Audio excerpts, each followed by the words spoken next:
Hello, everyone, and welcome. I'm here today with Andy, or A.R. Witham, the author of the fantastic book, The Legend of Blackjack. If you have not read this, you must read this. That is the conversation from me, but it's a fantastic book. Andy, why don't you go ahead and introduce yourself, talk a bit about your book? My name is A.R. Witham. If you read the book, you can call me Andy. The book at its core is just an adventure. That's really what it is. And that's what I wanted it to be. It's got some material that works for adults and some material that works for younger people. And it seems to work for both groups, which was the goal.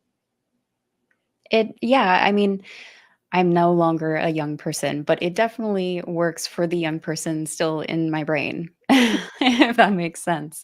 It meshes the wonder of childhood with impactful moments that hit you as an adult really well. The combination is done in a way that you can enjoy it like that adventure you say, but it's not under the age too much for an adult. Right.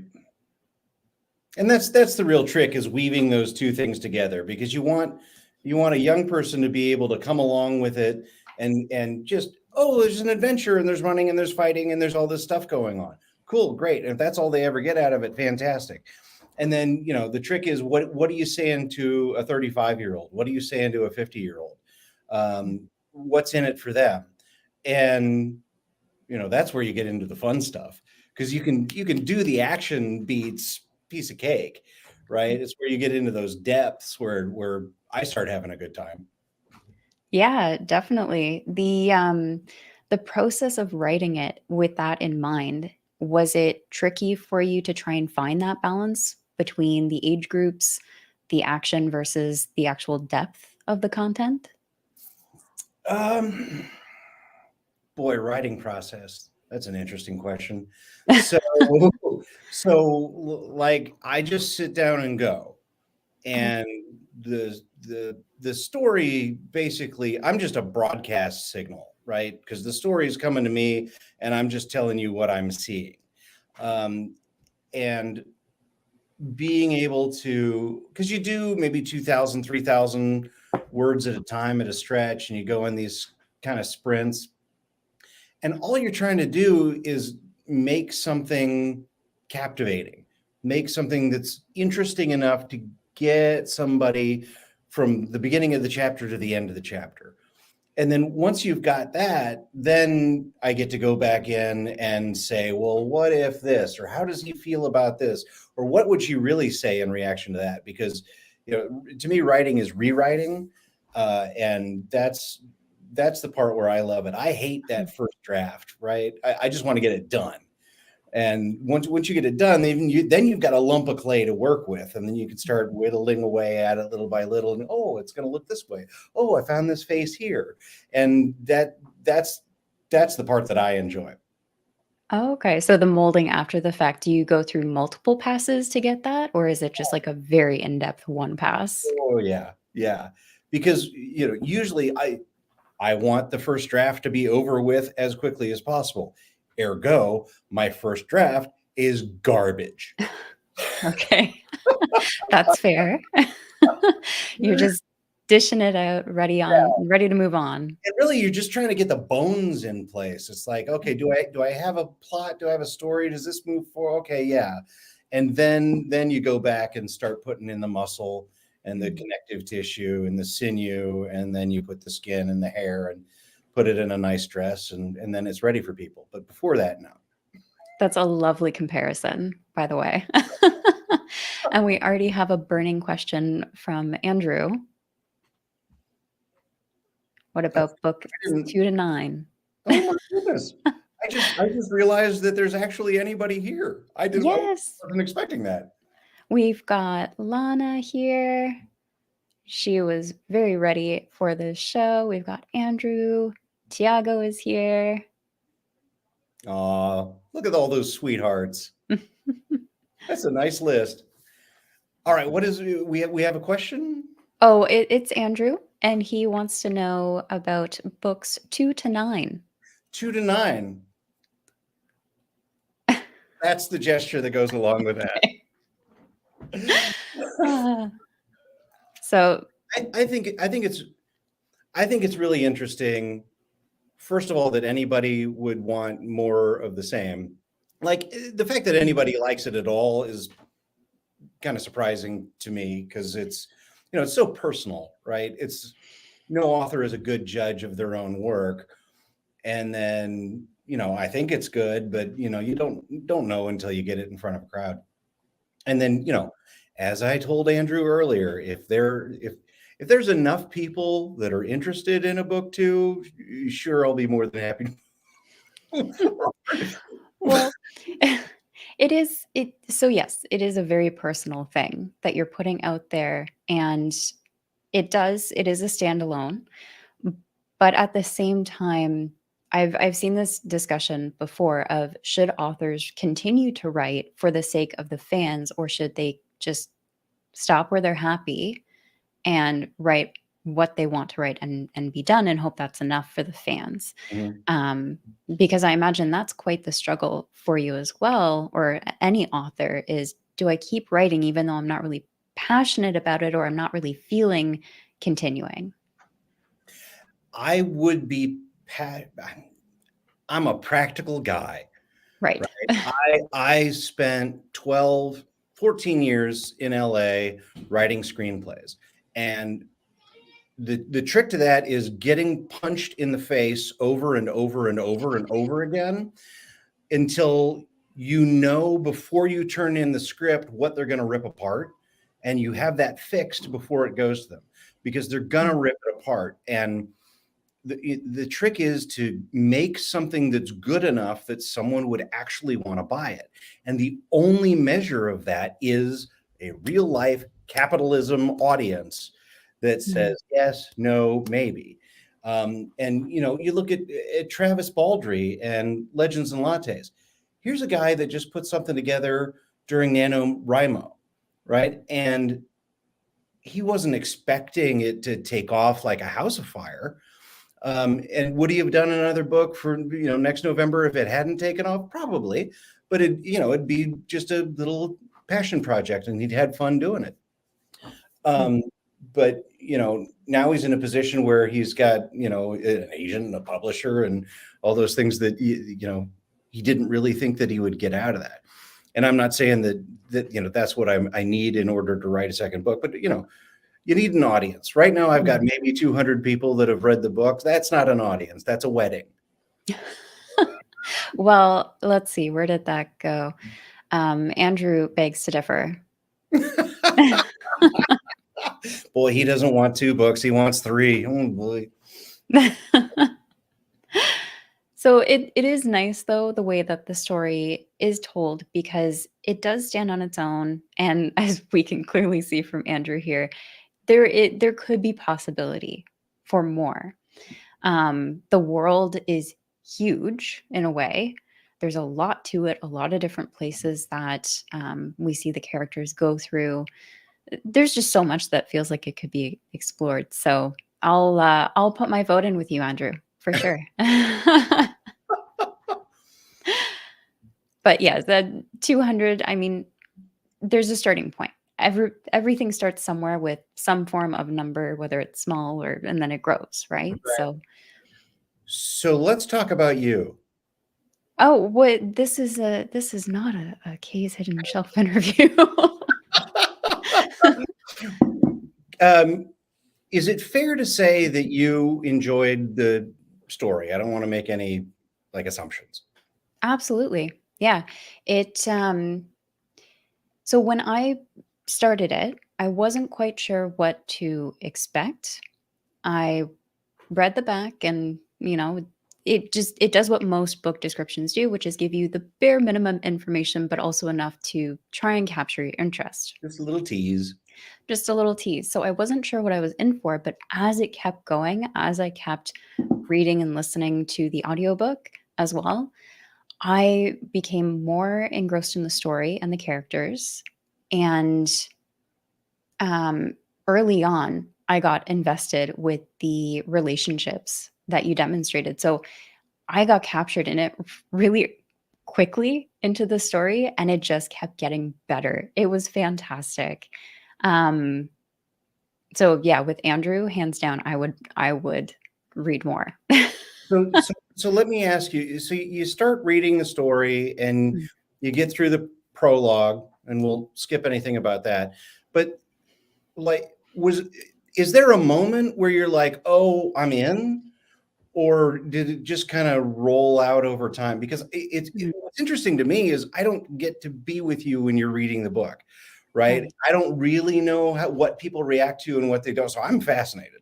Oh, that's fair. I do want to keep it spoiler free. So, Yeah. um, just keeping that in mind.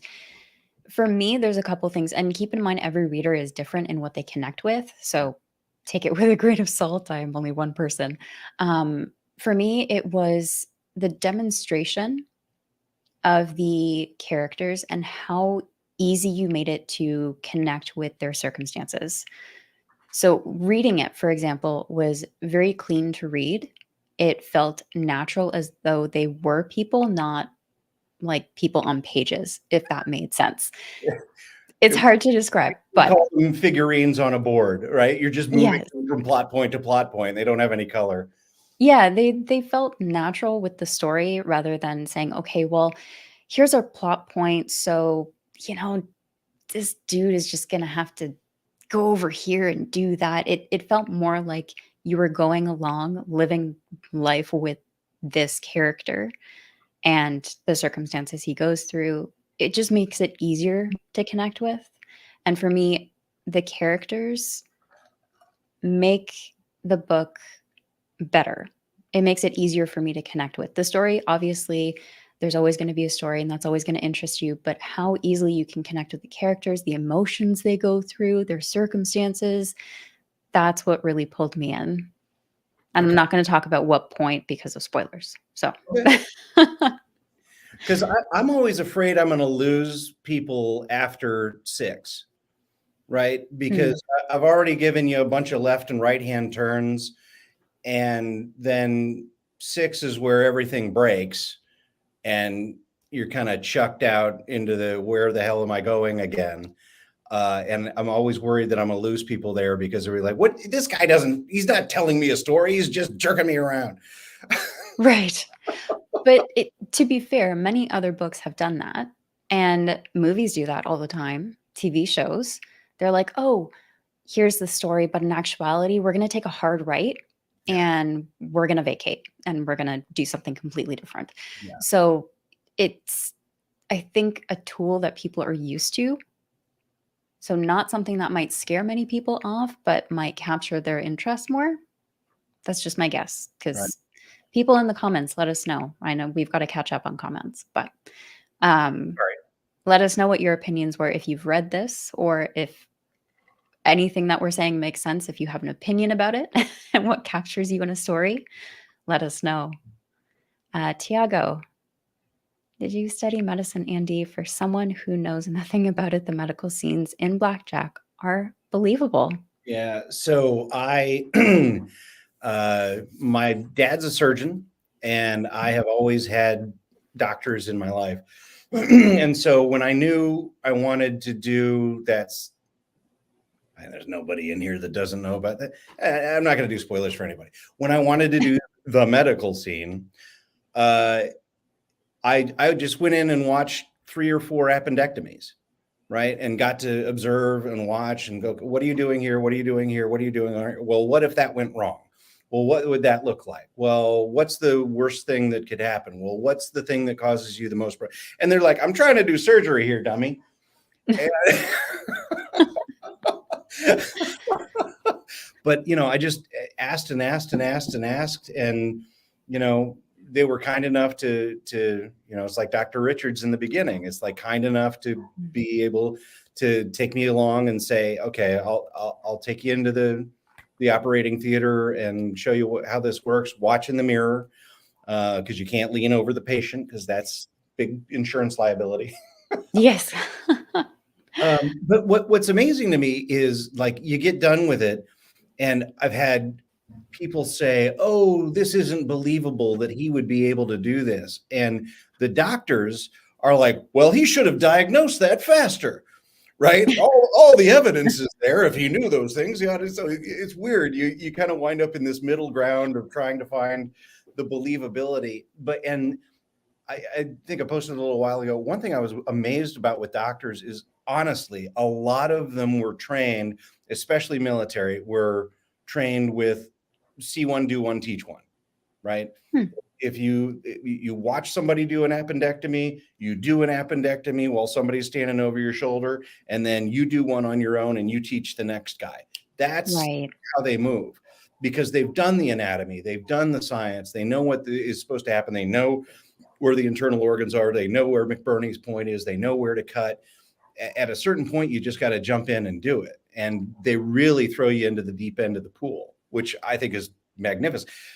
You know, they've gone through so much training and like medical corpses, right? You are assigned a corpse, and Mhm. your job is to take that apart so that you can figure out absolutely everything about the human body. And they, you know, once you've made that initial incision, everything else after that is easy. It's like you just start going Mhm. downhill because it's like, well, I've done it before. Okay, keep going. Right, you've got that practice in there, and then it's a matter of implementing, and sometimes working under pressure can.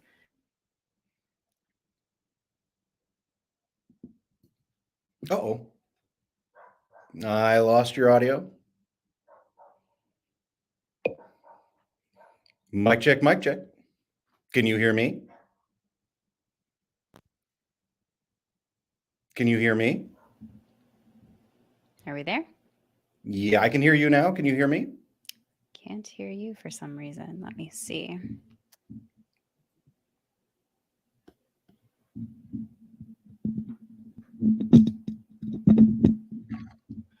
Can you try again, Andy? Check, check, check. Mic check, 1 2 1 2. Can you try, muting and unmuting? I already did that. Check, check, check. 1 2. Somebody call IT. I can sign out and sign back. There we go. Oh. Alright, so we lost Andy for a second. He'll be back. Sorry about that, guys.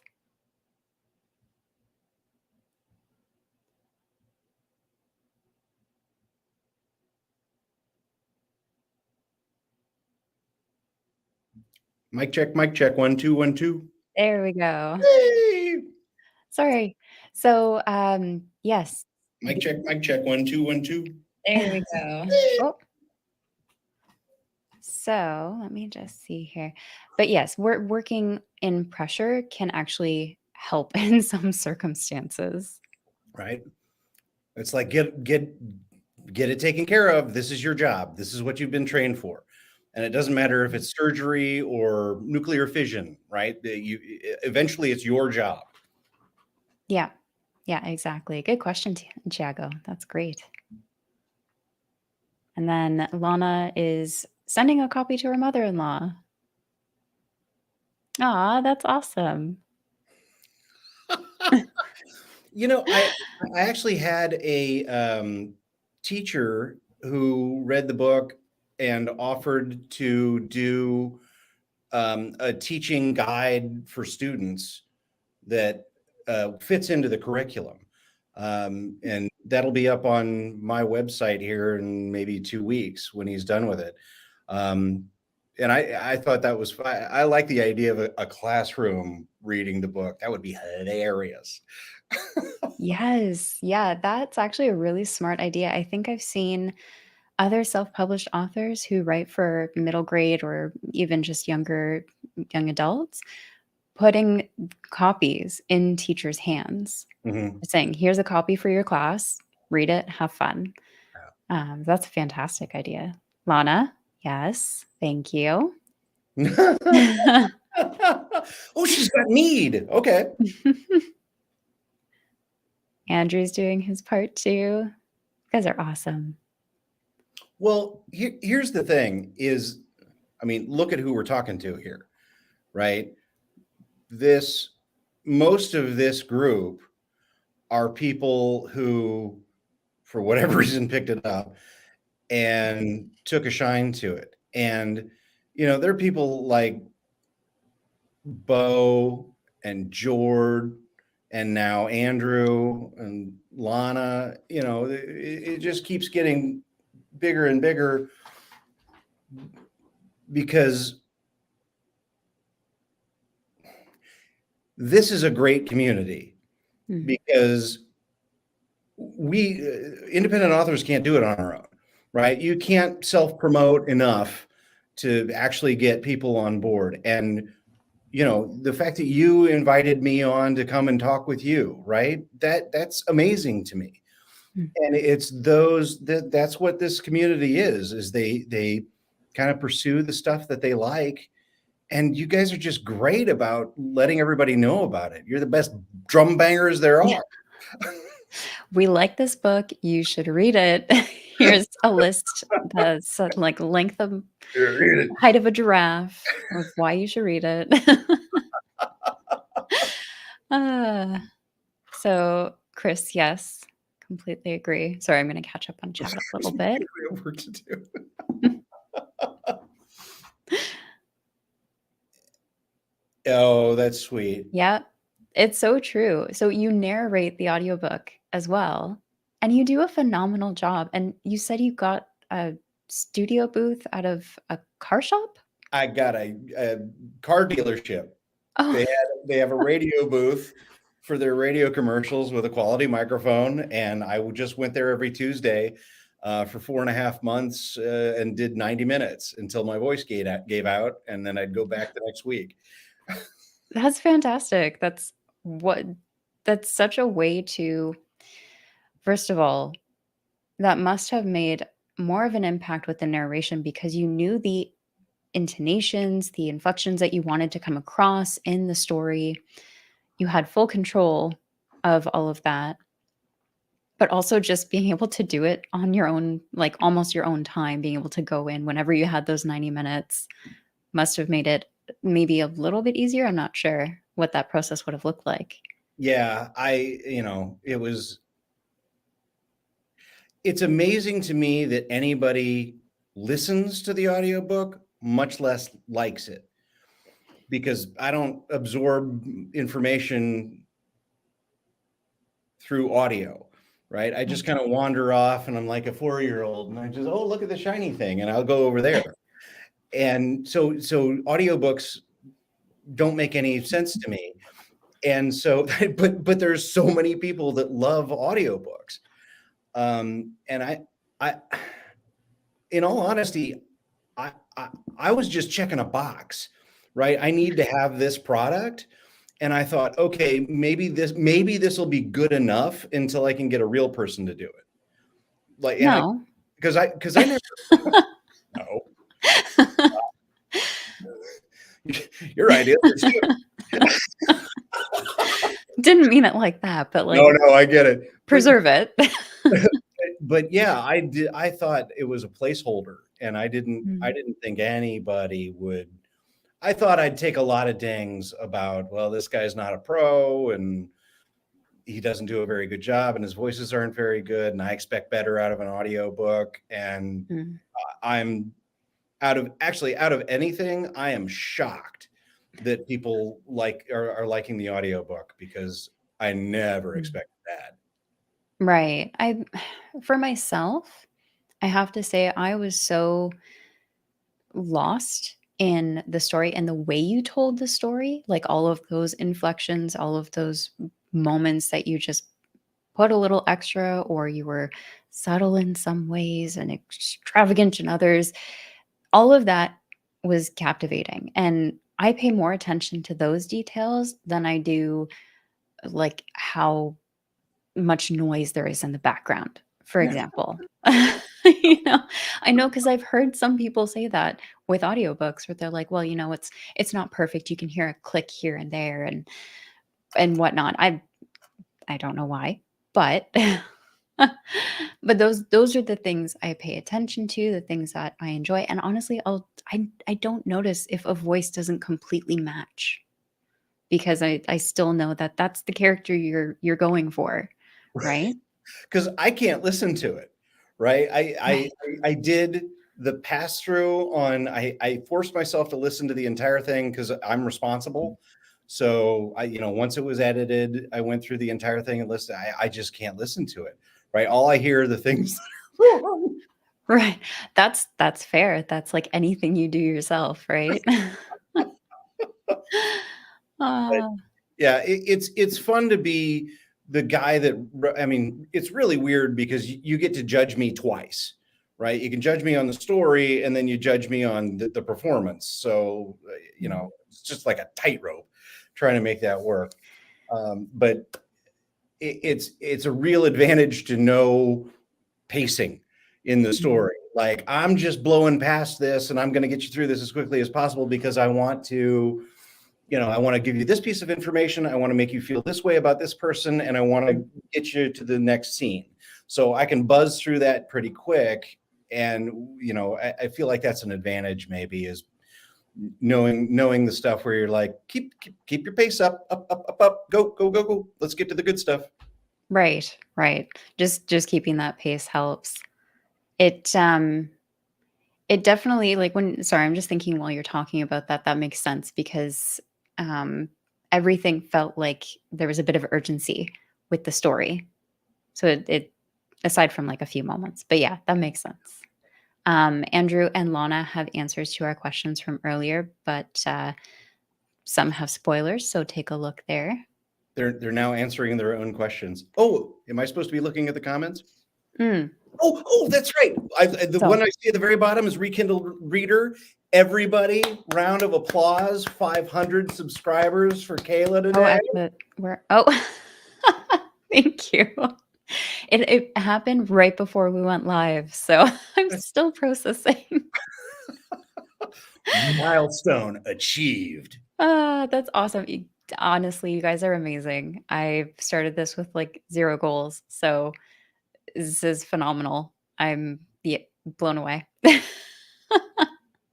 Thank you. And just from my part, we'll talk about my performance. Great, we're all done. Let's talk about your performance because listening to you talk is delightful.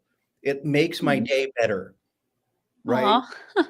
It's calm and it's smooth. I'm like this all the time, and it's calm and it's smooth and it's sweet and it's kind, and it's just it's like dipping your toes in a warm pool. It's just like everything's gonna be okay. Relax, relax. Aw, I appreciate that. I'm glad that that you have that experience because like you said, listening to yourself, I don't like listening to myself. I don't watch my own videos aside from editing. It drives me crazy. Um, Get it you out. know? But, no, I'm glad that you get that. Would you believe I worked in customer service for, like, a decade? This voice saved me so many times. Yes, ma'am, I understand. Yeah. Your feelings are valid. Yes, "Hi, how are you?" "Oh, I understand. That's very difficult. Yes, we're gonna help you with that." Yeah, that's it saved me a lot of times just from, angry people, just not happy, right? Your cell phone bill or whatever, it doesn't work. Your voice makes people's days better. Well, I certainly hope so because that's what I hope people get out of the videos and everything that we do here is that they just walk away feeling happier, better, even just calmer or more relaxed, whatever it is, just happier. Right. So, oh, yes, Rekindled Reader. You started Theo. Yay. That's awesome.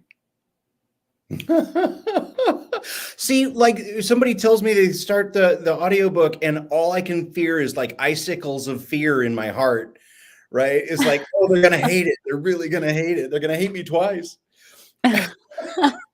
No. I mean, there's always going to be people that don't like what you do. That's always going to be a given when you put something I'm out fine there. with that. I'm used to that. Okay. It's That's the icicle through the heart. Got it. Ah, so let's go back to the book here. You've got a bunch of illustrations in your book as well, and this was a pleasant surprise for me because I actually started listening to the audiobook first, and when I started digging into the book more and found out there were illustrations, I was beyond excited. And they look gorgeous. They match the story so well. Theo, if you are still watching, please take a look either at the ebook or the website, just something to see these illustrations because they are perfect match to the story. Yeah, But and you don't have to buy the book. I can send you the file that has the illustrations in it, so you don't have to buy some other thing. I'm more than happy to. that's very kind of you. What I didn't realize is you actually had a team of people. So you had a few people and yourself that are credited in this for the artwork. So one for the cover, one for the illustrations, and you did the map. Oh yeah, I did the map. I mean, Nice. that's just well, what I if I'm allowed to say something I like about my book, I like that the map you get in the front of the book is the map that was drawn by one of the characters.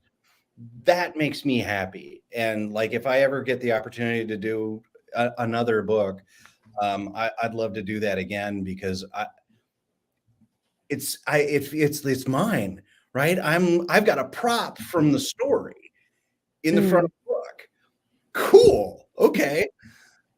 So yeah, I love that idea of the map. So yeah, I did the map, I did Blackjack's sigil, I did, all the minor little illustrations, the caduceus at the sorry, I'm not giving spoilers. But yeah, and James Turner Mohan, if anybody can find him, let me did the pencil sketches originally that was everything all the way through. A couple of exceptions, although not really. The there's I can't do that without spoilers either. Okay, anyway, so James Turner Mohan did all the pencil sketches, and then Ryan Wing and I are buddies, and he's just a fantastic animator. So he and I were the ones that got together and said, okay, let's put a paper texture on it. Let's put in a little bit of color, but not too much, because I wanted them to feel like old kind of parchment uh, mm. feel to it. So we took a lot of time with lighting and color and just made these beautiful things. And then he made them move, which is why I've got the pieces that you see on Twitter. Um, and because I wanted them. Right. This really feels like a passion project. Oh yeah. Oh yeah. It To definitely my comes bone. through.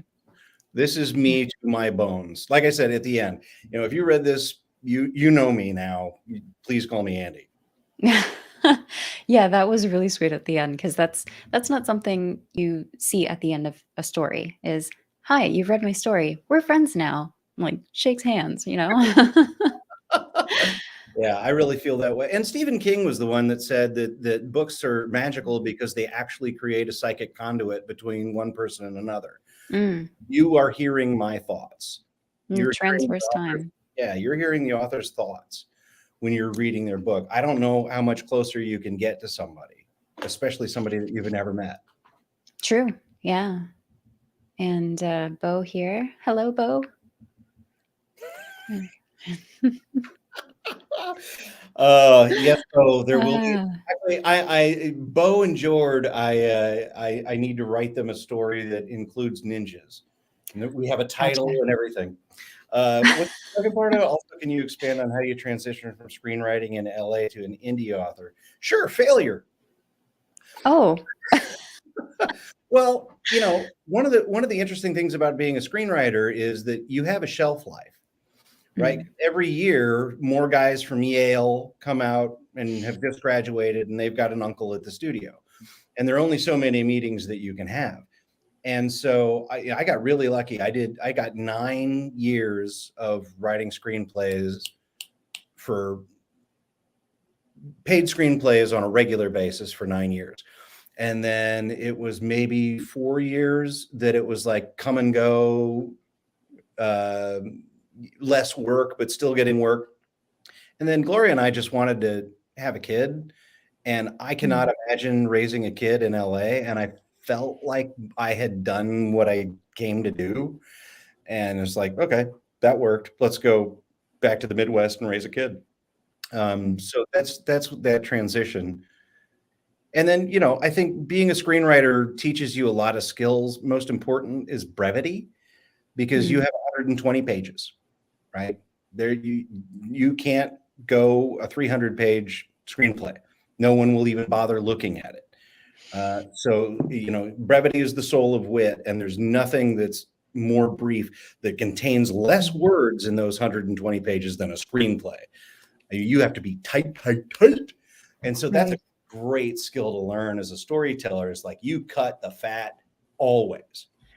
You just keep the story rolling, Yeah. basically. So yeah, that makes sense with the like how the story reads because that's exactly it. It's just there's not a whole lot of like even with how you tell it, there's not a whole lot of time spent in one spot. It just keeps going. It's one adventure after the next, Yeah. right? And that's the fun of doing your own story, right? Is Mm. like, well, I want an adventure. Well, what's an adventure look like? Well, they go into the jungle and there's a snake, and then there's quicksand, and there's a rope vine, and then there's this bridge, and then there's natives, right? Just keep going. Like whatever all that stuff is, just pile it up and do that whole thing. That's what I wanted an adventure to be.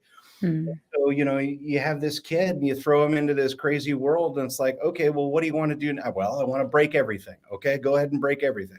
Okay, I want him to care about somebody and need to do something to help somebody. Okay, Right. what's that going to look like? Okay, I want him to be in genuine jeopardy. Okay, what's that look? So, I get a kick out of all that stuff. If I could write nothing but adventure day in, day out, I'd love it because there's so much stuff to do. And there's so many So great ideas, right? mm, You look at Disney Plus and Marvel just recently, right? So yeah.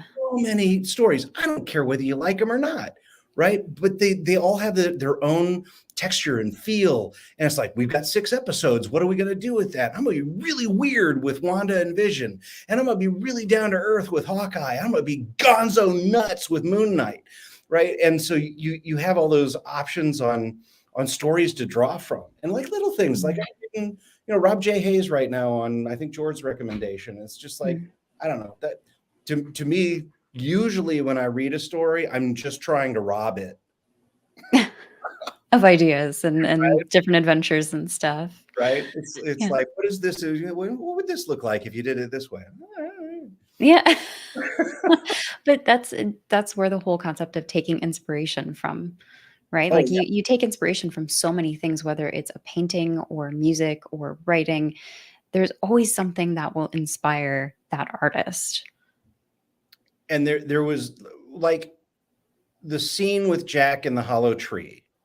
If you remember Mm. that near the beginning in the island, I saw a raccoon do that where he was running from I think it was like a dog, but he jumped into the lake, and then the dog kept pacing him back and forth, and I saw him go in, dive under, and go into the hole in a hollow log, and then disappeared. And the dog didn't know what had happened. And then, like later on, you saw him pop up out of the bowl in this hollow tree and then crawl away. I was like, "That's awesome! Let's do that." That's a good opening to a story. That's crazy. The weirdest thing I've seen a raccoon do was steal a bag of marshmallows from our campsite. That's about it. But Yeah. that's pretty crazy.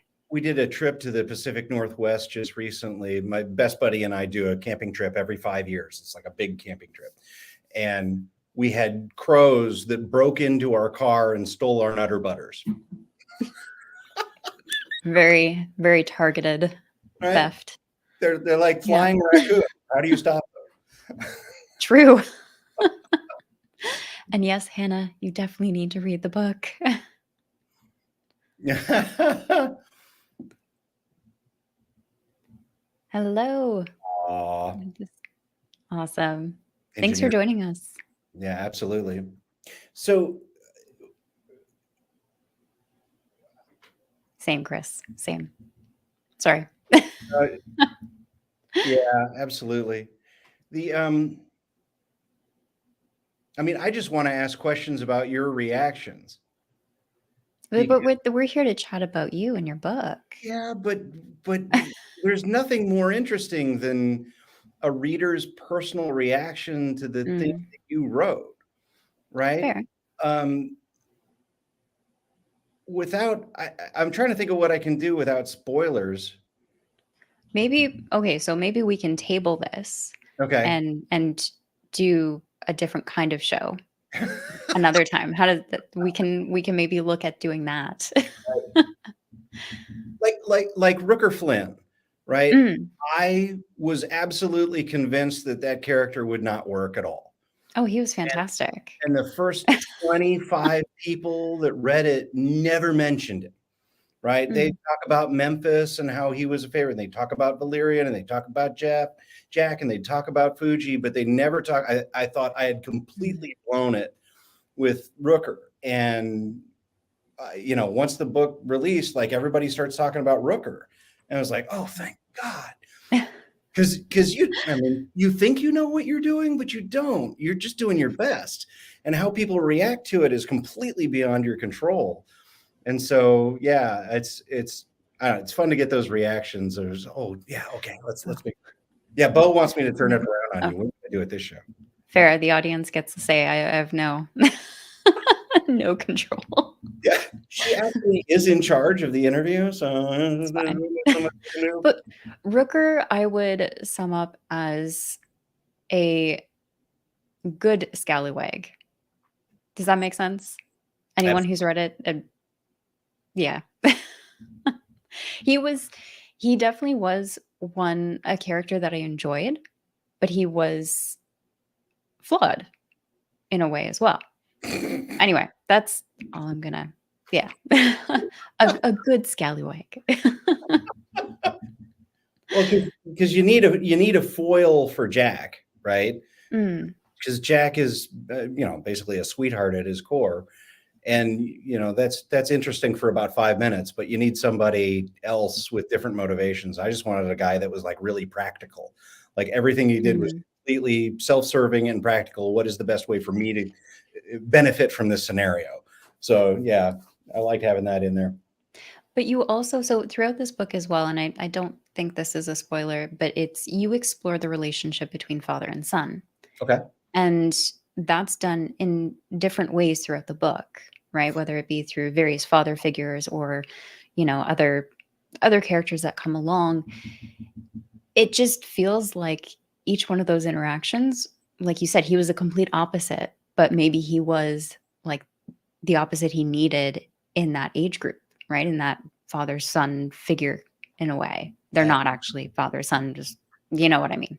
Well, yeah. I mean, if you make it through the prologue, um, you know, you'll understand that we're talking about father figures, Mm, right? And because, in all honesty, the father child relationship is really interesting. It's gotten a lot of ink over the years on fueling a story. Try and name a Marvel character that doesn't have a interesting relationship with their father, right? But you can't it's really, really, really difficult to do an entire story about the father son relationship, because otherwise you wind up with like the great Santini or something really abusive. mm, And no, that wasn't what I wanted. So exploring the father relationship through father figures, it was a much more rewarding way to do that, because I mean, you're supposed to be living in Jack's shoes. You're supposed to be having kind of the emotions that he's having, and maybe somewhere in there is either the dad that you had or the dad that you wanted. And I just love exploring that theme through different characters. mm. No, I think you accomplished that. I definitely think you did. And there you go, Lana. Lana agrees. Rooker is a delight. And it's true. When we're like I know for myself and Lana, you're saying it here.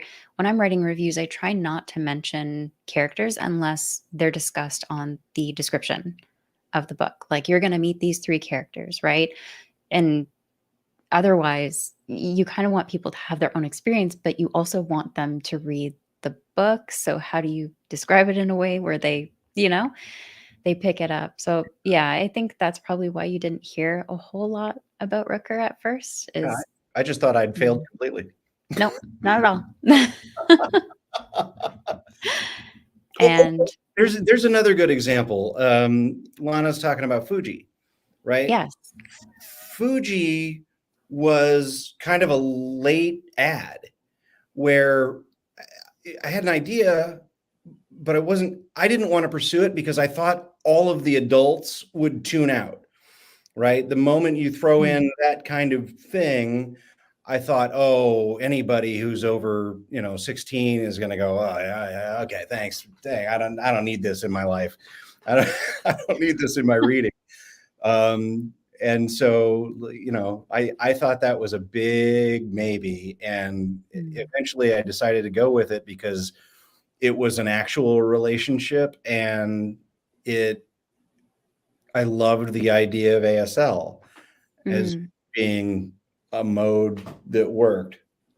Yeah. And Lana, yes. But it my question here is, yes, when do we get a Tam plushie? Wouldn't that be awesome? It would.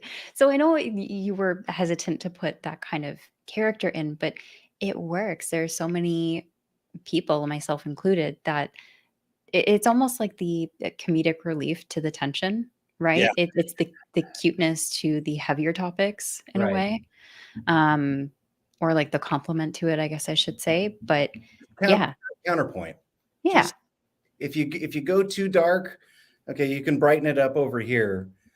And it makes this great sounding board for Jack because he's allowed to express some of his thoughts and feelings when there's nobody else around that would be appropriate to be that sounding board. So yeah, that's why Fuji stayed in.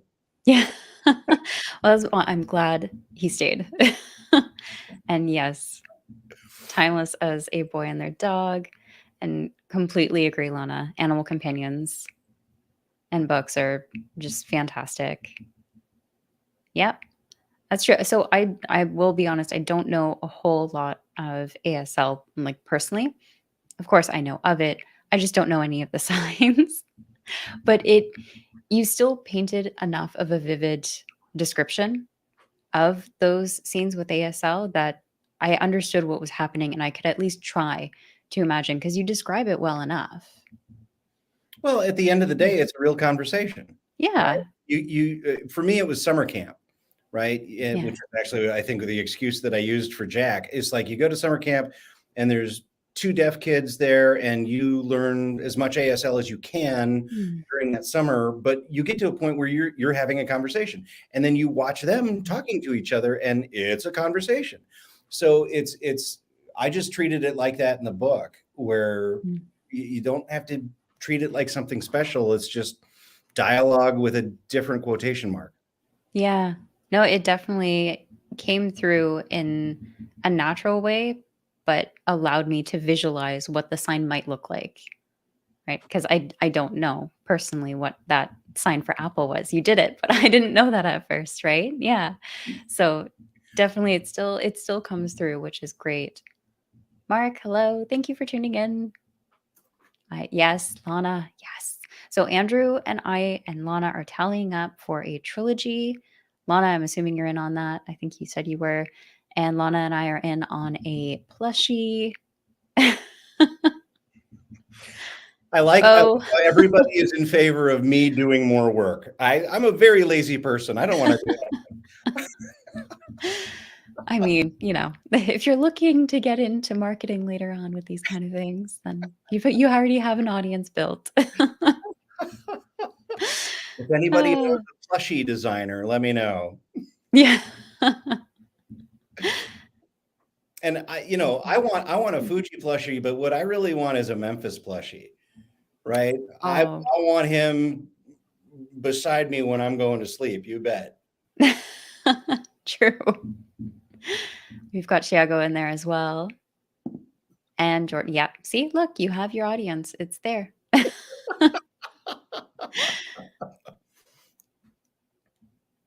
Look at All right. that. I will give you the official license for the Fuji plushie market, Lana. And Lana, you Lana, run, go. And Chiago, yep. So, so this actually leads me to one of the questions that I wanted to ask you was because you've got some history with screenwriting and building these stories. Is The Legend of Jack something you would like to see adapted one day, whether it be a TV show or a movie? Is it that kind of story, or do you want it to stay on the page? I'm just happy it exists at all. Okay. Right? The whole idea of more and different and bigger is kind of foreign at this point because it's like it's Mm, a labor of love and it's a passion project. And I thought, okay, I need to get this out. I need to get this done for mm, my own emotional health and for my son so that he right. can read it at some point. Um, but I would love to see a hardcover at some point with illustrations in color because that doesn't exist. You got the illustrations in color in the ebook, but you've got them in black and white in the paperback. So if Mm, I could get that done, and there was a reason to get that done, I think that'd be great. And then uh, there is there's an animated version of Blackjack that is an app, mm, and which is where the animations came from. That was the original reason why they were there. And I would love to have enough, time and inclination to put that together and get that in front of people because I think that would be neat. And then, yeah, I mean, who wouldn't want to? Actually, I'm going to take it back. I say, who wouldn't want a television or movie adaptation of their work? Well, ask Stephen King about The Shining, right? There's tons of opportunities for people to take your thing and make it not yours, right? That's true. going to happen. There's no way that it's not going to be yours, right? You need a Very true. fabulous director, you need a fabulous producer, you need fabulous actors. All of these things are not you, right? And Mm, it's further away from you, and it could suck. And true. how damn like what was it? Aragon, right? That book was this big, cool dragon, Aragon, cool, all right. And then they made a movie out of it, and it was just like, boy, did that suck. And that was the end, right? Yeah.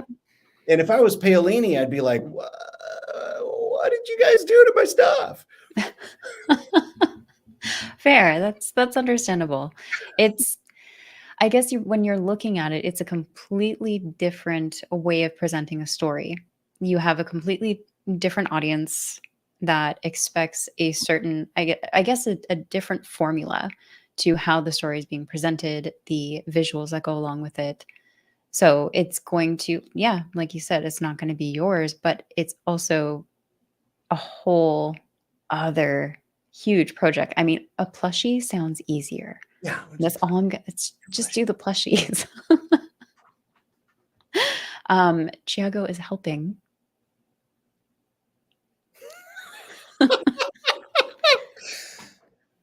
thank you, Tiago. And, we have Tiago, you're going to ruin me, aren't you? many votes for the hardcover.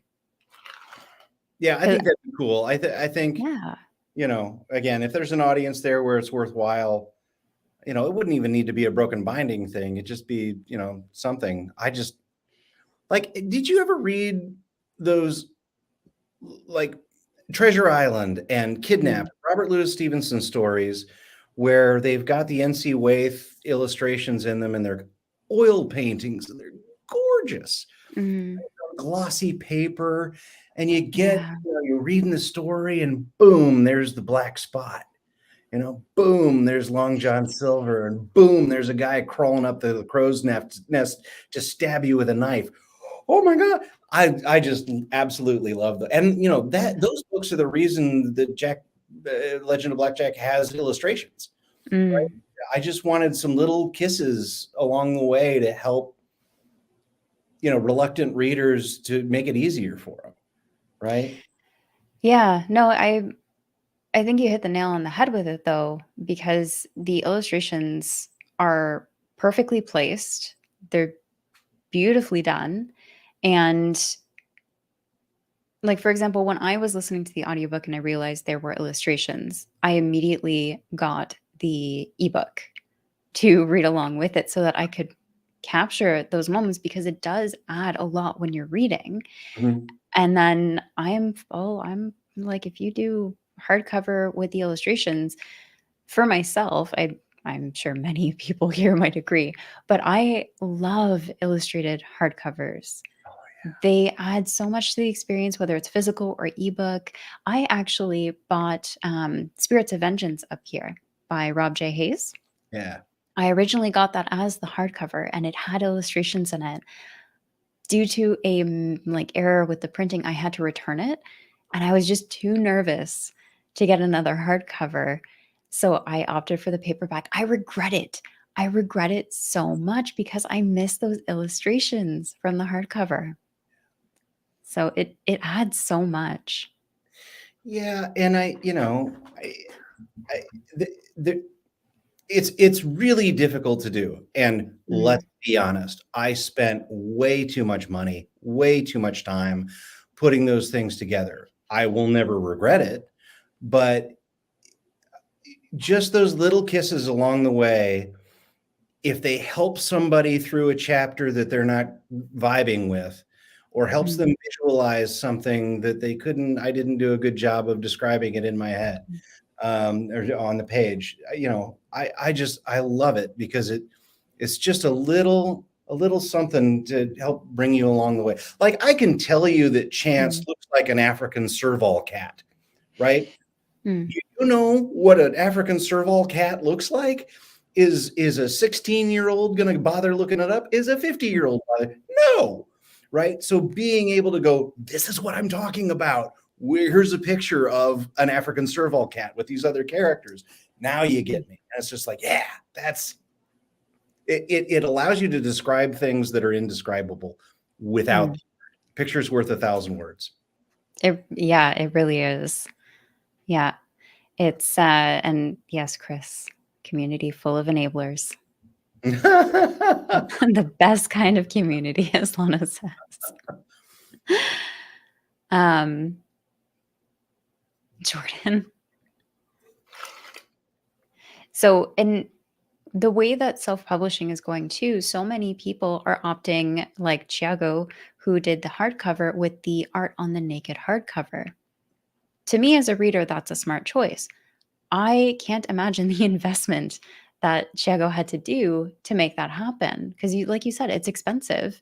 I imagine that process is likely expensive to get going and working with the printing company and everything like that.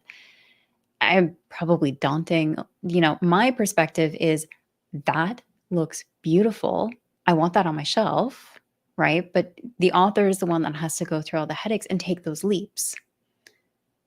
Yeah.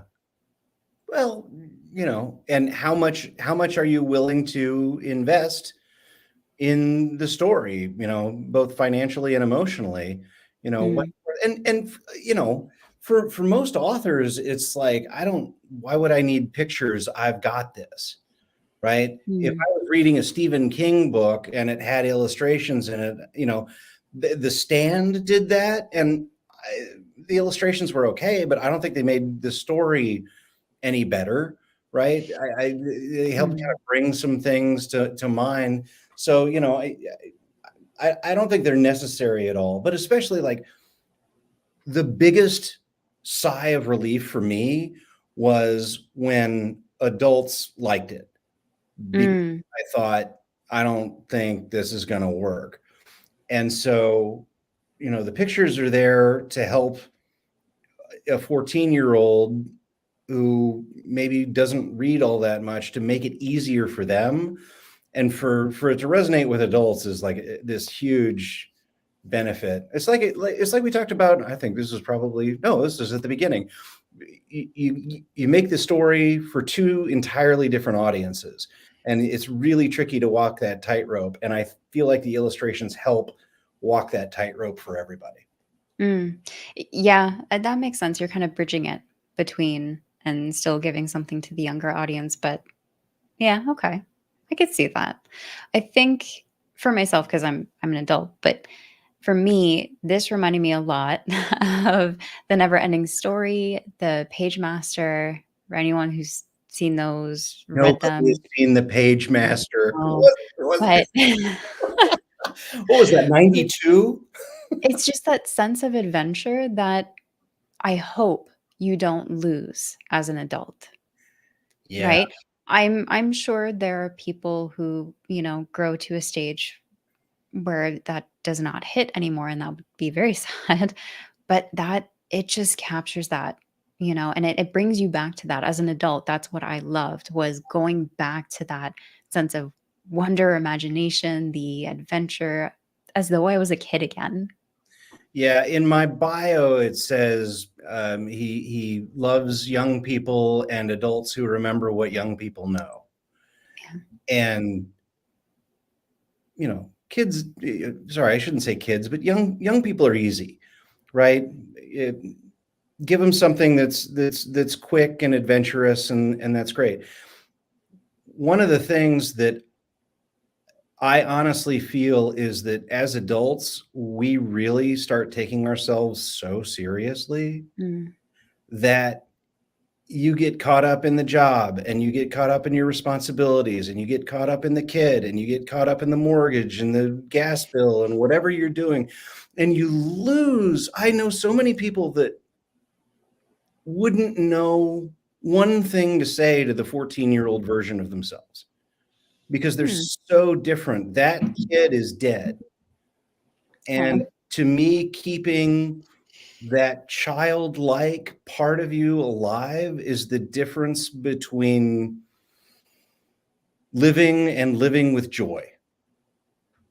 And yeah. anything I can do to nurse that joy along and help people keep it, I will do that 24 hours a day because I just, it's so important. Yeah, it's easy to get lost in the responsibilities, the expectations. Yeah. Um, I'd definitely say mission accomplished for the book in that sense. I also have to show this. I'm very sorry, but thank you, Chiago. Chance looks like a cheetah. Final word. Mhm. An African serval. We're gonna have to take this outside. Yes, it brings you to a different level of immersion with the story. Yeah. Definitely bomb. Yeah. Oh, wow. Okay. So I'm looking at the chat. Hey, this is the important thing about the chat. Not one question. That's true. So They're if all anyone pretty has questions, this is a good thing. You're getting nothing but praise. well, I'll tell you this, that like the Goodreads stuff, and I didn't even really know about Goodreads before I started Okay. looking into publication. But like the reviews on Goodreads, like I keep waiting for the other shoe to drop, right? Because it's just Mm. like good, good, good, good, good, good, and it's like, where are the other people? I know they're here. They're somewhere. Yeah. I mean, time will go and only time will tell, but The trolls will be there at some point. I'm waiting for them. the trolls, yes, the trolls will be coming for you. But in that same sense, we talked about it earlier, not everything is for everyone. Not everyone is going to like every aspect of it. Can't be. Can't be. No. If you told a story that was for everyone, it would be the most boring story you ever heard in your life. Yeah, probably. It just doesn't work. Um Completely agree, Jordan. I would buy this book for everyone. I'm already trying to think of people I can buy the book for that is any age. Actually, I'm going to say this while we're talking about it. If you know someone that would enjoy it, Mm, give it to them, send them the link, whatever it is, because we were talking about it's oxygen to writers because it's not the reviews that sell a book, it's not the cover. It's not the blurb on the back. It's not some quote from some writer that's engaged in there. It's my friend Bill told me he liked this, right? Yeah. That's why I wind up reading 80% of the stuff that I read. And somebody said that they liked it. And so, that's the best thing is word of mouth. And, say to your friends, hey, I think you would like this. And that's not just for me, that's for everybody, especially independent authors, because, we're out there on our own all the time in a gladiatorial arena and just trying to, keep the lights on, keep breathing, stay in the fight. And, when you take the time to say, hey, Jill, I think you'll really enjoy this. It's huge for us. And there's actually a question there. Oh, So, yeah. Liam, what does AR stand for? This is the most boring answer of the entire thing. Andrew Robert Witham, the most English name you ever heard in your life. Could be John Smith. Right? And we have another question actually too from Lana. I have 3 Emmys, and those are at my office, and I'm very used to having them in the video because most of the time I'm talking to clients and talking to them about why they need to improve their videos. So it helps to have the little golden statues in the background to back me up. It's like, do something better than what you're doing. But I'm one of the little guys, right? I won mine for promos, right? I won mine for 60 seconds that was better than somebody else's 60 seconds. And so, we got 3 of those, and, Ryan Wing, who did the coloring on the stuff in Blackjack, was one of the guys that was on my team when we won those. And part of the reason we love each other and work together as much as we can. And, he's doing massive studio work right now. He's had, I think, 4 movies in 2022 that have already come out. He worked on Dune, right? He's just a fantastic artist. And I have no idea where I was going with that. So Lana was asking, what did you get the Emmys for? Yeah. So I got my 3 little Emmys, and if you put them together, they make one good one. Oh. Well, that's impressive to me, I have to say, because even though you say it's like for a 60-second promo, that's still impressive. You still had to go through the nominations, the whole process of it, building your team. And you said your team you've actually worked with from your screenwriting days with the book as well? The team that I worked with on Blackjack was during my television days, and that's what Emmy Awards are for. If it airs on television, if it doesn't air on television, you can't be nominated. But if it's on television, then okay, we'll see. And so during my television days, and actually one of the guys that I worked with during my television days is the guy who hooked me up with the audio booth. So No, really? Well, tell him thank you.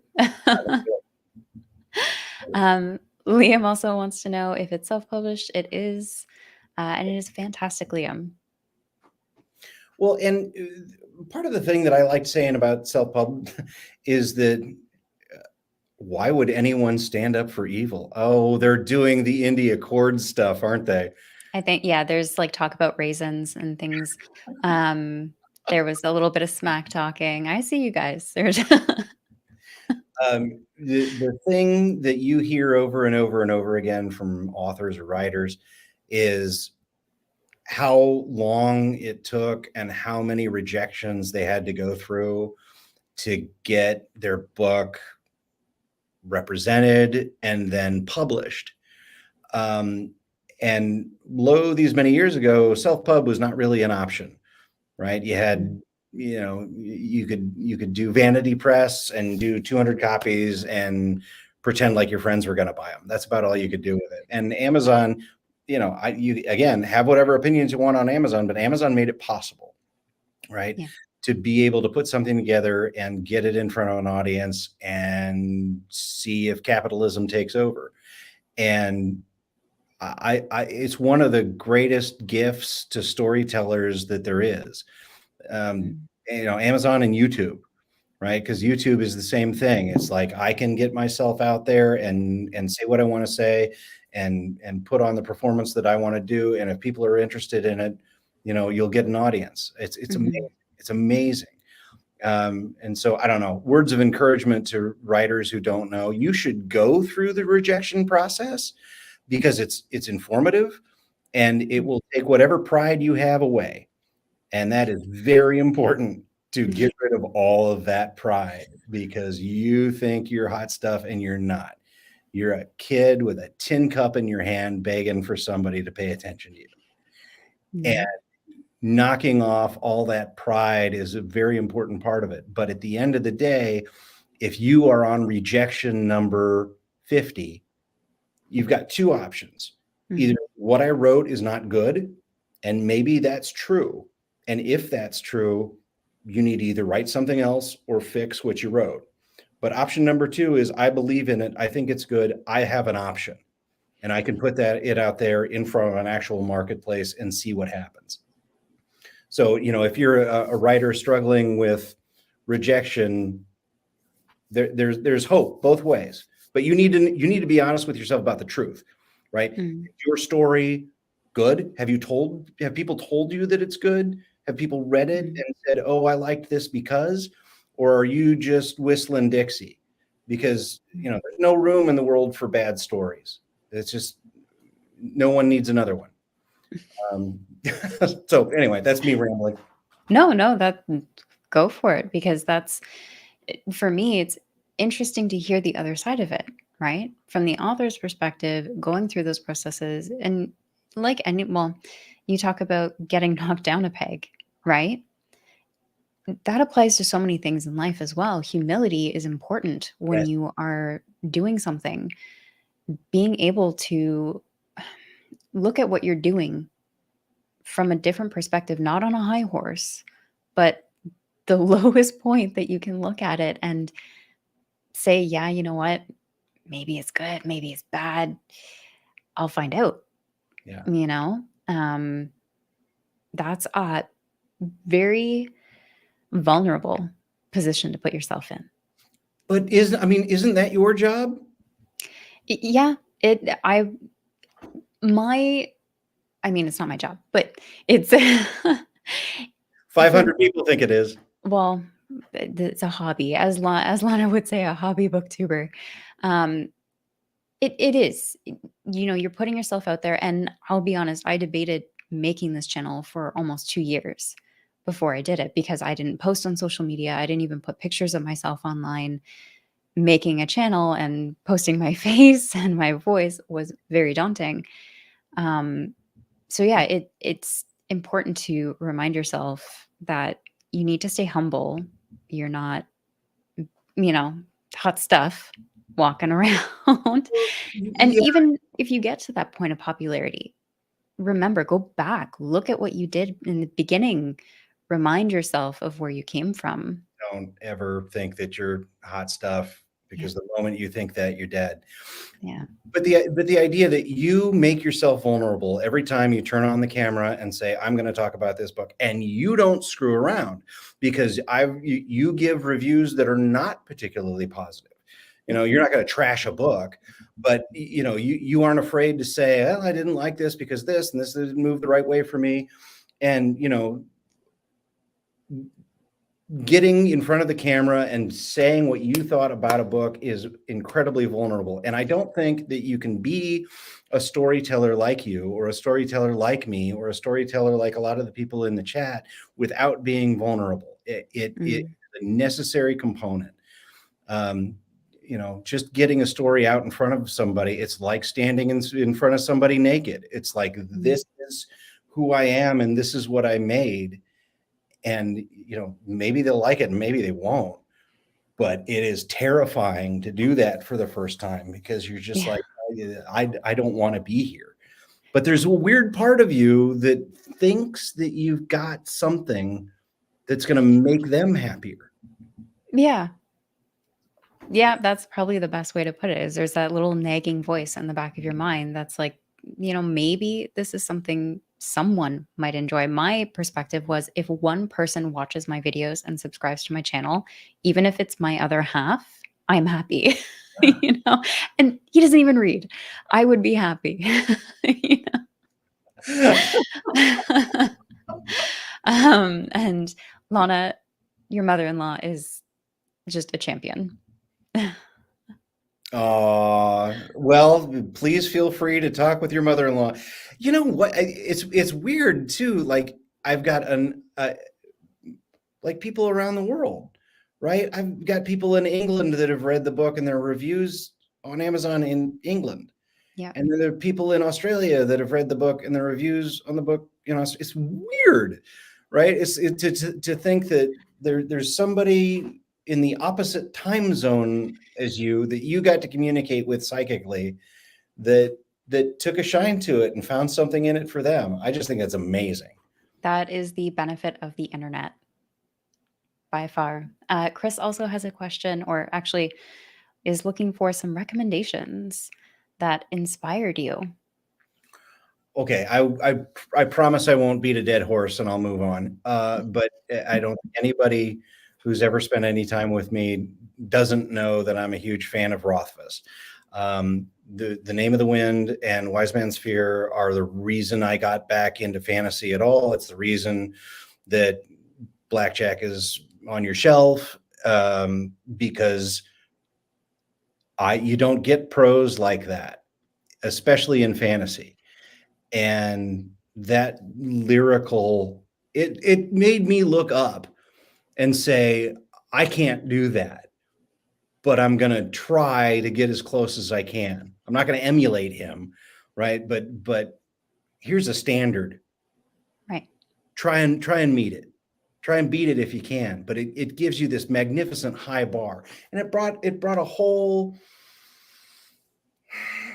sense of character to fantasy that just never existed in fantasy before. There's just that kind of depth that went along with it. I think is great. So I'll stop talking about that. Other books,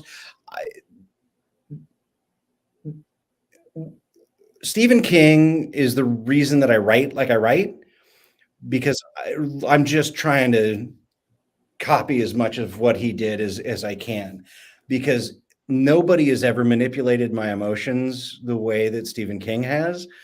And not just sorry, go ahead. No, go for it. Oh, and not just in terms of horror, right? It wasn't just making me scared. He made me feel things with the body, which became Stand By Me. He made me feel things with Rita Hayworth and The Shawshank Redemption. He made me feel so many different ways so often that, I will buy any Stephen King book immediately. And everybody says The Stand, and I agree with that to an extent. I think it's absolutely stunning. But for me, it's Salem's Lot. It's just 350 pages of perfect. Interesting. Okay.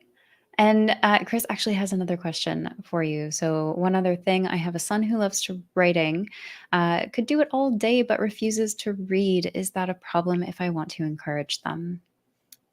Do you want my honest opinion, or do you want me to give you the nice, safe answer? Do we want to wait for that, or did you just want to? Yeah. So here's the honest opinion. You cannot be a good writer if you don't read. Because all you have is what is in your own head, and that's not enough. You need to be able to take things from other places. You're not stealing, right? There's no such thing as an original idea. All the stories have been written. What's your version of that? But you need to see how other people have done this, so you can say, I like that, I don't like that. Oh, that's interesting. I never would have thought of that. I wouldn't know how to do that. I won't touch it. But this one, I've got a better idea. Right. And so without, that's why books are there. Tell me a story. And what storyteller doesn't get better by listening to more stories? And so I guess what I'd say is I would use it as a carrot or a stick and say, if you want to do this well, you need to read more and find the people that you like. And I don't care. I don't even care if it's novels. Maybe it's comic books. Maybe Mm, it's audiobooks. Maybe it's manga. I don't know. Whatever it is, he's got to find the thing that he loves, mm. because it's like steel sharpening steel, right? You can't get better unless you're bouncing off of somebody else, because otherwise it's just you, and you, like I said, you by yourself, you're not enough. Right. And there are a lot of stories being told. And Chris, I don't know how old your son is, but um, for middle grade YA, there are stories being told for all kinds of interests. They even write storybooks for Minecraft. So Yep. for kids who love playing Minecraft, they're invested in these stories because it's in a world they know and they've played on a computer, but now they're reading stories that are on a page.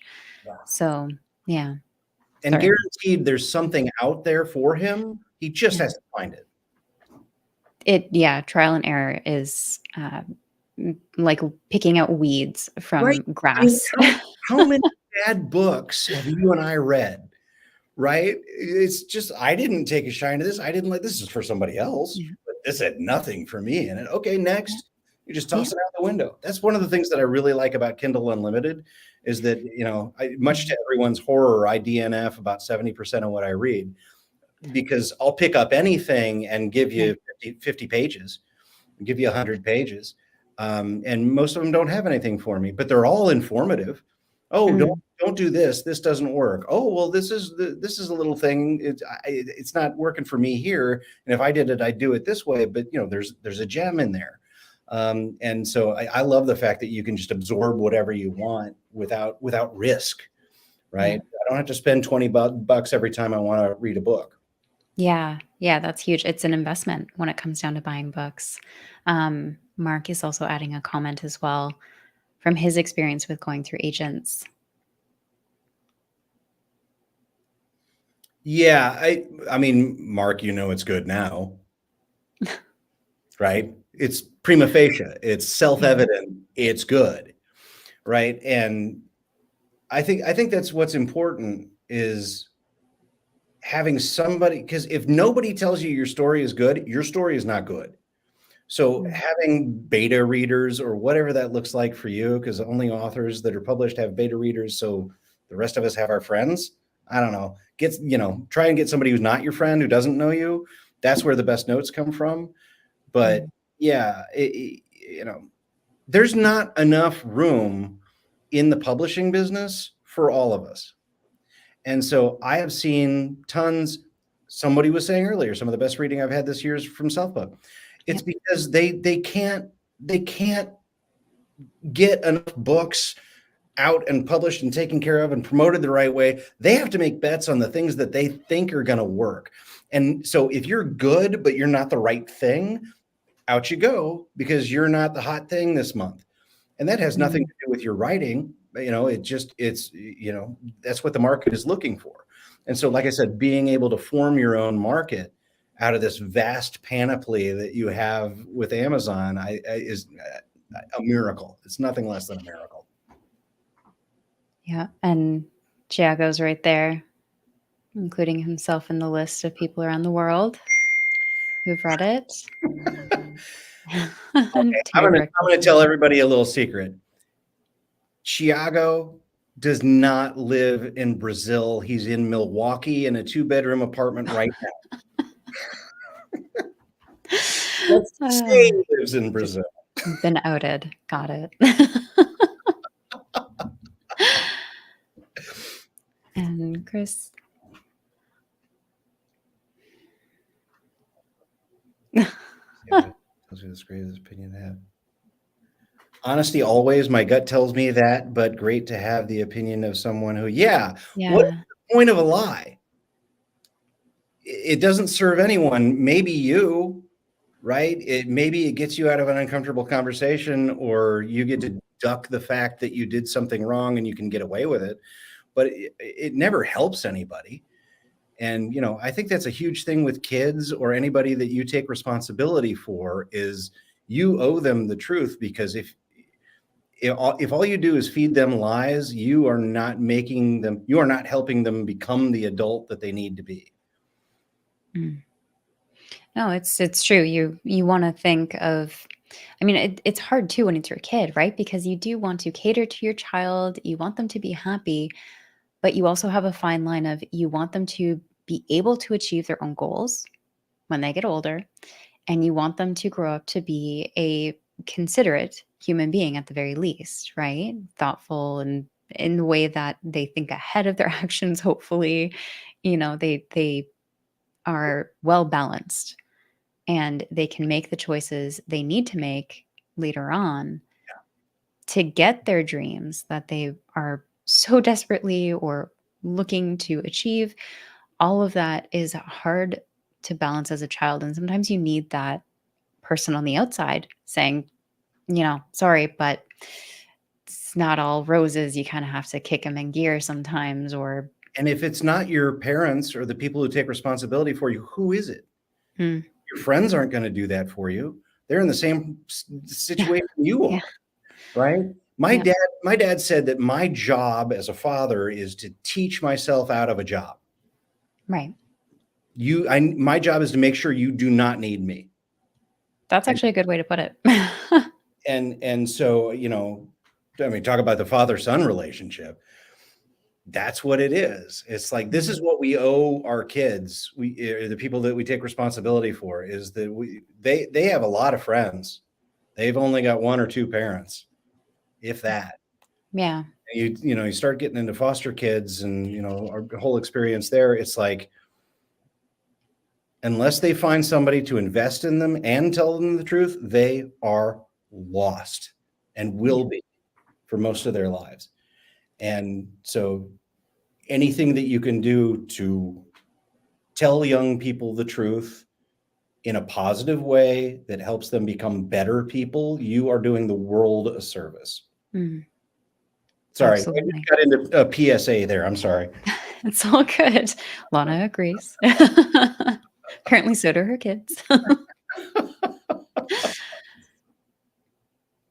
So, no, it's all good because when you think of it anyway, it comes back to your book, and it is an important topic to discuss because not many people are willing to talk about the hard parts of raising a child where life isn't roses. Not every child has that role model like they need, and their peers aren't going to help them because they're peers. That's like you said, they're in the same boat. So it's all good. Yeah, and Blackjack really is kind of written for when you feel lost and lonely, Mm, when you have those moments of self-doubt, when you feel like you're in a hole. That's what the book is supposed to be, is encouragement. mhm, And I don't know whether it pulls that off or not, but I just there's so many people that don't have even a father figure, and I think somebody just showing an example of it doesn't have to be your dad because your dad's gone, right? mm, There's there are other people that are willing to invest in you, and the world is going to put them in front of you, and if when it does, they have just as much validity as a parent ever would. That someone is willing to invest in you even just a little bit is it happens to all of us because we're lucky. mm. And I would say it certainly pulls that off. yeah, Yeah. and sometimes if you don't have that person, sometimes a story can do the job. Yeah. Just that little sliver of hope in one part, and even if you hang on to that book forever and you reread it over and over again just to get that feeling, that's what rereads are for. That's why they're there. Yeah. Um, and so we're kind of getting to the hour and a half point here. It's all good. It's all good. So I want to ask you kind of a wrap up question here. It's all good. Because you're pretty active with the book community, right? Not just in promoting your book, but you chat with some of us on Discord. Is there, aside from writing, is there anything else you'd like to do or see within the book community or see more of? I honestly, wow. Sorry. I So a lot of people like to complain about what's broken. I don't like doing that almost ever. Um, Mm, I think it's amazing that there is a book community, that people on YouTube are talking about stuff that they love. I get to talk with you, right? In ye olden days, that would never happen ever. no. And I love Discord because there are these weird groups of people that like these weird things, and sometimes they're the weird things that you like.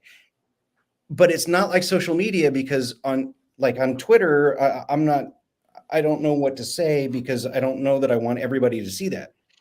But when I'm in a Discord, I feel like I'm with family.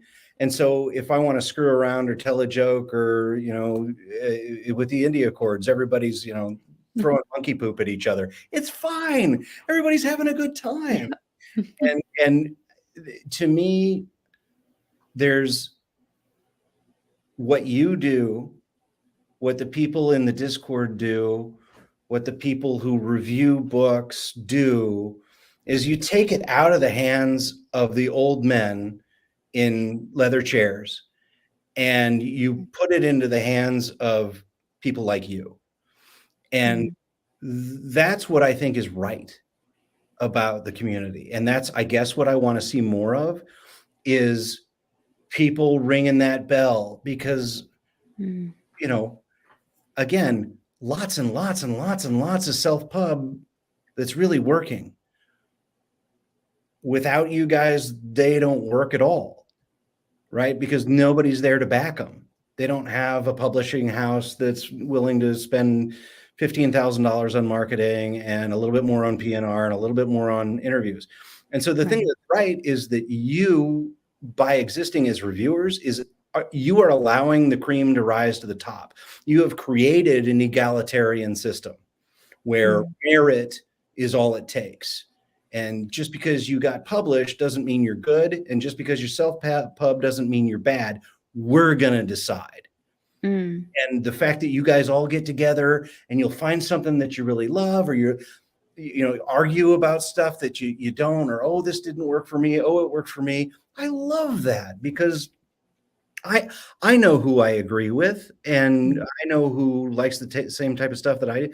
So, I'm reading all of these self-pub books that I would have never, like, 6 months ago, I didn't have anything to do with this community. I was reading whatever was on Kindle Unlimited that was the first thing that was suggested to me based on the last thing that I read, right? right.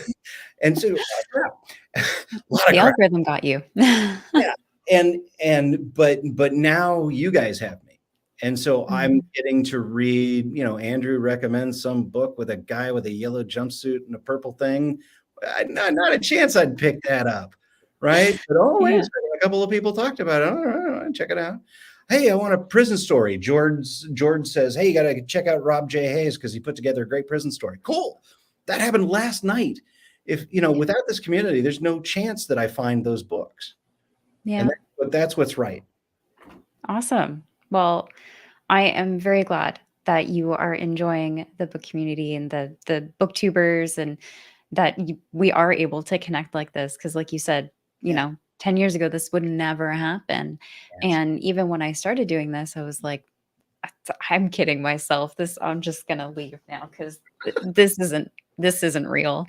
Um, so I'm glad that you as an author are enjoying that scene of it, because you get to talk to your readers get to connect with you. I know, like Lana said somewhere here earlier, where she doesn't feel like she could do these kind of interviews because she would just be like nerding out the entire time. It is a struggle, Lana, but it's a whole other connection between readers and authors that I don't think would happen otherwise. And And yes, weirdos, raise your hands yeah, for Bo, sure. you are one of the weirdos from Discord. Actually, I'll say Bo and Jord, and I think Donna reads. We're like the part of the initial group that read it as a buddy read. And Mm, like, I'm interested in what your experience is. I want to know what you felt. Being able to watch people go through your book and go, ah, blah, blah, blah, blah, what the hell? Oh shit. And like there are pieces in the book that I didn't know were very good. That really right. like you hear three people say something about it, and it's like, oh, that worked. Oh, okay. Like, people talk about chapter 16. People get to chapter 16 and I didn't know whether that flew or not. Uh, Right. and it's so great to see people react to it like almost in real time. How cool is that? Again, the internet. But I have to say with that, the only reason that I feel safe talking about these kind of things with everyone online is because the community is welcoming. They're willing to discuss and be kind and considerate, whereas not every group on the internet is that thoughtful and that kind to other people. So a huge part of it goes to everyone who is just kind and considerate to every other human being that has a thought, whether it's good or bad, and is welcoming because that is what makes the community so great. And in my opinion. No, I completely agree. And it works because we're all nerds. We're all geeks. And I feel like that is a great community to be a part of because most of us are smarter than the average bear. And most of us have been on the receiving end of crap. Mm, And none of us want to pay that forward. And so we aren't walking on eggshells around each other, but we are very courteous mm, across every Discord that I've been a part of. A lot of courteous, loving, kind people that will listen to what you have to say. And it's such a rarity that you run into a jerk or a troll, and those people go away pretty quickly because mhm. we won't put up with them. Yeah, that's true. It's true. We want to be treated a certain way. Yeah. So we treat others that way, right? And Lana exactly made so many great friends through the community that, in my area, part of why I found BookTube was there's no book clubs where I am. There's no one to sit in a group with and read a book and chat about it. My option is to go online, and that's how I found all of this. And so many great friends, so many great people on there. Well, Um, and you look at the people in the comments, mhm, right? I have some kind of relationship with all of those people, and isn't that wonderful? absolutely. I just the fact that we can all get together and talk about what we love and talk about what we hate and do it in a safe way. It's fantastic. Couldn't agree more. And Chris, yes, we're on every corner of the globe too. So, with that, I want to say thank you for joining me this evening. And where can people find your book? Where can they find more information about your writing? Any updates? My okay, most of the people in the comments have read it. Mm, So on arwitham.com, there is a sign up for a novella. I would love your actual opinion on it because I don't think it's good enough. And I would love to know kind of where you think it could work better. Um, because I would like it's just a thank you letter to the people that read Blackjack, right? But I right. can't do Blackjack. I don't have enough room to do those emotions. So I just did one character dive that is 3 chapters. Hmm. And so if you would be willing to take a look at that at some point, I don't care when, and give me your honest feedback, I would love that. And then obviously the book itself is available on Amazon and Audible. Fantastic. Well, thank you so much. I really appreciate it. And, maybe we can come back, revisit this with a spoiler check because so many people are now reading it. I'm sure many people want to chat and just get their feelings out. that might be fun if you're interested. Absolutely, always. Awesome. Thank And you so much, everyone, for joining too. thank you for being delightful and charming and maybe the easiest person on the internet to listen to. Oh, And well, thanks for making our days a little bit better. And congratulations again on 500 subscribers. thank you. Thank you so much. I would not be here without all of you. So that thank you goes back to every single person watching who's taken the time, like you said, the chance to, you know, check out my videos. But absolutely thank you. Thank you. And until next time, as always, take care of yourselves.